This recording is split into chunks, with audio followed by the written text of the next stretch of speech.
একটা বিবাহিত মেয়েকে একবার প্রশ্ন করা হয়েছিল, আচ্ছা আপনার কাছে কি মনে হয়, আপনার বিয়ের পর আপনার স্বামীর বাড়িতে এবং আপনার নিজের বাড়িতে আপনার মূল্য বেশি নাকি আপনার স্বামীর মূল্য বেশি? তখন এই বিবাহিত মেয়েটা প্রশ্নের উত্তরে বলেছিল, আমার কাছে মনে হয় আমার চেয়ে আমার স্বামীর মূল্যই সব জায়গায় অনেক বেশি।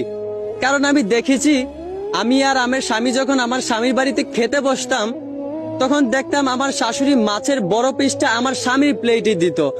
ভাবতাম হয়তোবা তার নিজের মা বলে, কিন্তু তারপর যখন আমি আমার নিজের বাবার বাড়িতে খেতে বসতাম, তখনও দেখতাম আমার নিজের মাও মাছের বড় পিসটা আমার স্বামীর প্লেটে দিত।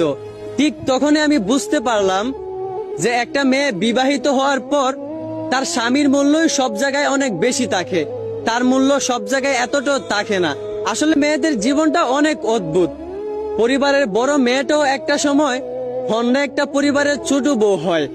পরিবারের যত্নে থাকা মেয়েটাও একটা সময় অন্য একটা পরিবারে বিয়ে হয়ে অবহেলায় পড়ে রয়।